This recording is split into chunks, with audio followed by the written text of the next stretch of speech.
Bien, bonjour à toutes et à tous, j'espère que vous allez tous et toutes bien. On se retrouve aujourd'hui pour parler du tome 1 de Dawn of Green Lantern, toujours édité par Urban Comics dans la collection DC Reverse, DC Infinite, pardon, dans la collection Dawn of DC aussi, hein. C'est possible de se dire ça. Au prix de 24 €, on a en contenu le Green Lantern 1, le Dawn of Green Lantern 1 à 6 et comment ça s'appelle le Green Lantern 1 à 6 et le Knight Terrors. Voilà, j'avais oublié le Knight Terrors, je ne sais pas pourquoi. Au scénario, on a Jeremy Adams, Philip Kennedy Johnson, Alex Segura. Et au dessin, on a Xermanico, Montos, Eduardo Pancisa, Jordi Tarragona, Julio Ferreira, Mario Fox Fossillo, Scott Godlewski, dans un scénario qui est très bon dans l'ensemble, pour moi en tout cas. C'est un très bon scénario, il y a de très bonnes idées de la part de Jeremy Adams. Bon, pour ce qui est du John Stewart, j'ai un peu plus de mal, mais j'attends d'avoir la suite. Parce que là, c'est sur une issue, voire deux peut-être, je sais plus, non, une seule issue. Donc, je comprends que justement, on n'ait pas le temps de tout voir. Après, les dessins restent magnifiques, hein, dans l'ensemble, évidemment. Je vais vous en montrer quelques-uns, mais sans spoiler, hein, évidemment. On a celui-là en dessin, hein. On en a d'autres, hein, bien entendu. Tac, tac, tac. Juste ça, ça va spoiler, hein, on va éviter. Euh, on a. Alors, on a aussi, justement, on va montrer 2-3, mais voilà, de sublimes planches, hein. Après, alors, il y a le petit côté avec John Stewart, et ça, je vais vous montrer, où j'ai peut-être plus de mal avec le dessin pour John Stewart, justement, parce que, alors ça risque de spoiler, justement. Mais, en fait, c'est tout le côté où, bon, sans pour autant spoiler, c'est les débuts, hein, c'est la première page voilà. Les dessins me gênent pas trop tant que ça, mais enfin, j'ai un peu du mal. Mais bon, bref. Alors, en pitch de base, c'est vrai que j'ai pas dit le pitch.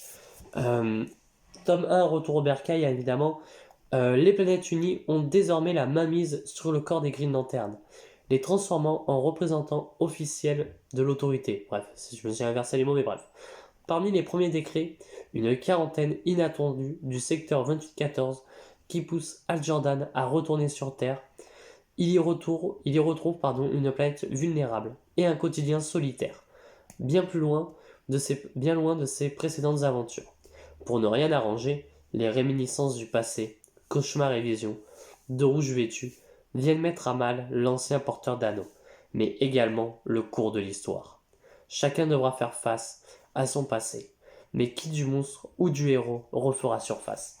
Alors, faut savoir que ce n'est pas du tout une porte d'entrée pour rentrer dans l'univers d'ici, hein, évidemment, parce que, alors, si, ça peut l'être en vérité, mais si tu veux rentrer via la porte de Dawn of Green Lantern, faut se dire que justement, tu as tout ce qui s'est passé avant. Bon, en même temps, Green Lantern n'a pas eu de reboot. Voilà, et Geoff Jones a fait en sorte une reboot, mais depuis Geoff Jones, il n'y en a pas eu. Donc ça se passe avant le Flashpoint, hein, depuis, hein. Mais bon, bref, c'est pas grave. Pour moi, c'est quand même un excellent run, de bout au bout. Voilà, on a de très bonnes idées par rapport à Jeremy Adams qui fait sur le run. Et on a aussi justement le côté où Jeremy Adams va planter ses graines petit à petit. Tu vois, il va se mettre à justement créer des choses dans le lore de Green Lantern, justement. Quelque chose qui, du coup, euh, je suis un peu du type bitatif sur ça, mais j'attends de voir. Parce que ça peut être très intéressant aussi dans l'ensemble. Dans le sens où il se passe quelque chose avec son anneau sans pour autant trop spoiler. Et du coup, j'aimerais savoir si on va en parler ou si on n'en parle pas, ça veut dire que ça existe déjà. Et j'aimerais savoir où.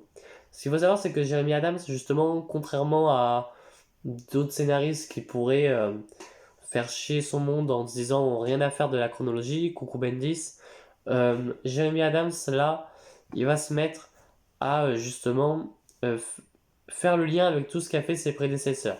C'est-à-dire, on a du Geoff Jones dedans, alors on n'a pas Geoff Jones qui écrit, mais On a de ce qu'a fait Geoff Jones, ce qu'a fait Grant Morrison, Venditti. Alors Grant Morrison, j'en sais rien, je ne l'ai pas encore lu, mais j'ose supposer avec tout ce qui est Planète Unie, parce que c'était dans les Rebirth, que justement on a ce qui s'est passé dans le Hal Jordan de Point Green Lantern. Ça se trouve pas du tout, mais bref, voilà. Enfin bref, on a un personnage qui apparaît, voilà, bon, est-ce que c'est spoilé? Bon, je vais rien dire, mais par rapport à la relation avec Al Jordan, voilà, c'est pas si déconnant non plus. On a aussi, justement, comment dire, on a tout ce côté avec ben, un personnage qui va apparaître. Il va apparaître et justement, ce dernier me fait beaucoup plaisir de le voir, notamment parce que quand j'étais gamin, moi j'ai connu ce personnage et le voir dans un comics, parce qu'avant il n'était pas du tout canon. Et là, du coup, il est canon et je trouve que c'est une suite logique à ce qui se passe, enfin, ce qui se passe justement dans ce tome. Pourquoi? Bah, j'en spoilerai pas plus, mais disons que ce personnage-là est apparu dans la série Young Justice. Voilà, très récemment, il est apparu dans la série Young Justice. Sans pour autant dire, après, ceux qui savent comprendront. Là, c'est pas un spoil, il fait pas des choses extraordinaires, hein. Il apparaît juste et pour parler à Jordan. Voilà, c'est tout. Et après, ça se finit sur ça. Enfin bref, après, j'espère justement. Alors, je sais plus le nom, donc je risque pas de vous spoiler quoi que ce soit. Mais j'aimerais que du coup, s'ils canonisent ce personnage-là, on ait justement un autre personnage qui aille avec. Je dirais rien de plus justement, mais j'aimerais qu'on ait quelque chose qui aille avec. Voilà. Enfin bref, voilà, on a alors tout ce qu'il y a avec Kilowog. En fait, ce qui s'est passé, pour vous dire, Kilowog, il se passe quelque chose avec, sans pour autant rien dire dessus. Et ça marche, parce que en fait, du coup, peut-être que du coup, moi j'ai eu l'effet de surprise en sachant, en ne sachant pas ce qui s'est passé dans l'ère Hal Jordan Green Lantern, mais justement, il se passe quelque chose avec Kilowog et ça marche énormément. Enfin bref, on a aussi justement le côté avec, comment il s'appelle? J'ai oublié le nom. Carol Ferris, voilà. On a Carol Ferris et la relation Hal Jordan qui je trouve n'est pas si déconnante que ça, notamment parce que euh, Hal Jordan a toujours été un peu, pas forceur, même si là il est un peu beaucoup, mais bon, bref, avec Ferris, et ça marche, voilà. En fait, tu vois que pour Ferris, Carole, en tout cas, il y aura plus rien avec Hal, mais bon, on va être très honnête là-dessus. Si euh, Jeremy Adams, j'allais dire Hal Jordan, mais non, Jeremy Adams, se met à faire ce qu'avait fait justement euh, Geoff Jones, sans trop en spoiler, mais Carol Ferris et Hal Jordan devraient être ensemble. Voilà. Bon, c'est pas un spoil, hein, c'est dans le Geoff Jones présente le Green Lantern. Normalement, ils devraient être ensemble. Enfin bref, voilà. Après, le seul défaut qu'il y a peut-être, c'est que du coup, ça reprend tout ce qui est planète unie. Qu'est-ce que c'est les planètes unies? C'est toutes les planètes de l'univers. Quasiment, je crois qu'il y en a quelques-unes qui n'ont pas voulu. Mais bref, c'est toutes les planètes de l'univers qui se sont alliées ensemble pour ne former quasiment qu'un, pour former un énorme conseil justement. Même si, sur le papier, c'est quelque chose d'assez intéressant, je trouve, mais pour ma part en tout cas, que c'est pas non plus assez intéressant pour être mis. Jeremy Adams ne l'aurait pas mis dedans, ça m'aurait pas gêné justement. Enfin bref, voilà. En point positif, alors on a bien entendu Carol Ferris, hein, qui est un excellent point positif dans le récit. Voilà, je trouve que du coup, elle est assez intéressante, évidemment. On a justement, comment il s'appelle? Al Jordan, qui est extraordinaire dedans. Voilà, sans spoiler, il se passe des choses qui, je trouve, sont assez bonnes là-dessus. On a aussi, alors, on a Kilowog, sans trop spoiler, ça reste un point positif. Parce que du coup, en fait, moi, ça me donne énormément envie d'aller voir du coup ce qui s'est passé dans avant. Voilà, avant ce qui s'est passé pour Dawn of Green Lantern. Mais malheureusement, je pense que ce qu'a fait, comment il s'appelle, Grant Morrison. Après, il y a quelqu'un, et c'est justement cette personne-là qui n'est jamais sortie en VF, qui a fait ce qui s'est passé. Il y a aussi justement John Stewart qui, je trouve, dans le récit. Alors, dans le récit de Hal Jordan, on n'a pas John Stewart, mais c'est après que lui a sa propre histoire, et je trouve que du coup, le côté avec justement le fait que John Stewart ne soit pas un. Comment il s'appelle?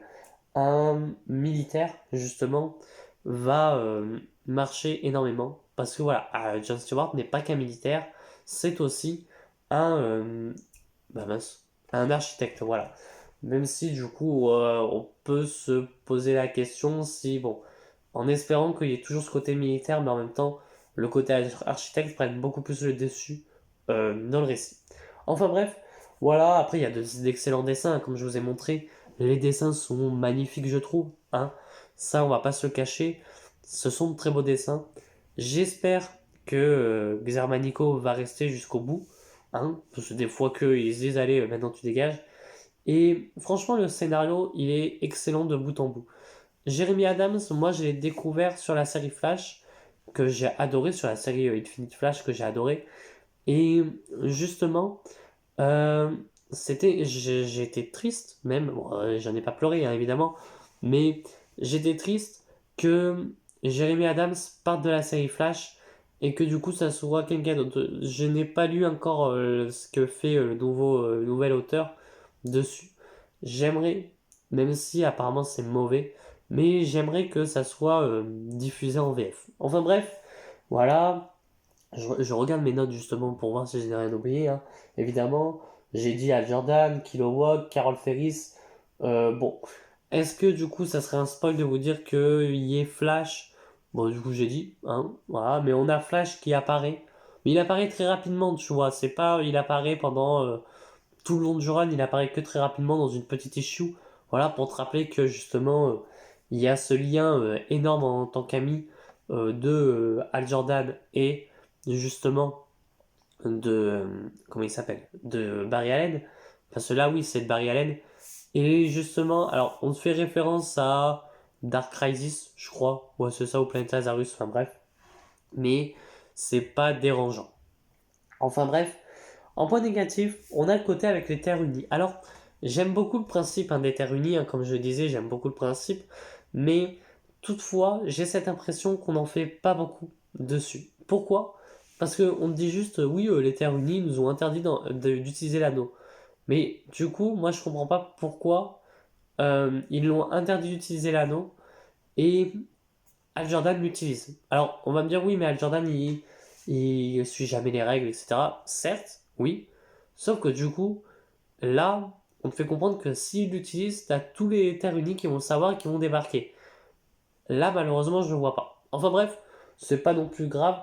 Le Knight Terror de Sinestro, parce que du coup, on a Sinestro hein, dans le récit. Hein, bon, c'est derrière, on le voit, donc à un moment donné, vous vous doutez bien. On a Sinestro dans le récit. Et Sinestro, le souci, c'est que justement, son Knight Terror, t'as l'impression que c'est une grosse victime. Et même quand il n'est pas dans le Knight Terror, avant son Knight Terror, t'as l'impression que c'est une grosse victime. Et après, en vrai, j'ai plus l'impression de voir un gamin qui est en train de chialer parce que je sais pas, et voilà, enfin bref.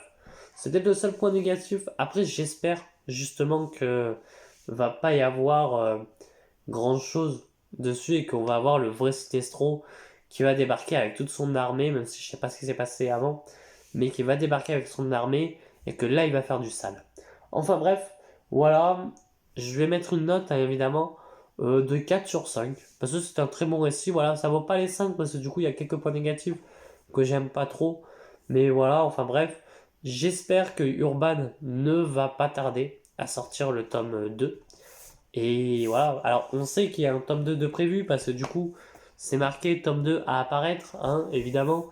Mais bon, des fois Urban euh, est capable de nous dire que peut y avoir un tome 2 et qu'il ne sortira jamais. Hein. Parce que bon, mon Batwoman intégral tome 2, je l'attends toujours et je me dis très bien, si je veux la suite, il va falloir que j'aille acheter les. Peut-être que même Si je vois comme quoi le tome 2 de... Il n'y a rien à voir avec Green Lantern, on est d'accord. Mais si potentiellement le tome 2 de Batwoman ne sortira jamais, bah j'achèterai en single, quoi. Enfin, oui, c'est ça, hein, c'est pas comme ça, hein. C'est en simple, hein. Sans intégrale, donc il y en a 6. Voilà, j'achèterai d'occasion, évidemment. Enfin bref, voilà. Sur ce, n'hésitez pas à vous abonner, à liker, à me dire ce que vous avez pensé du Dawn of Green Lantern. Et moi je vous dis à très bientôt et à très vite pour de prochaines vidéos. Allez, ciao tout le monde.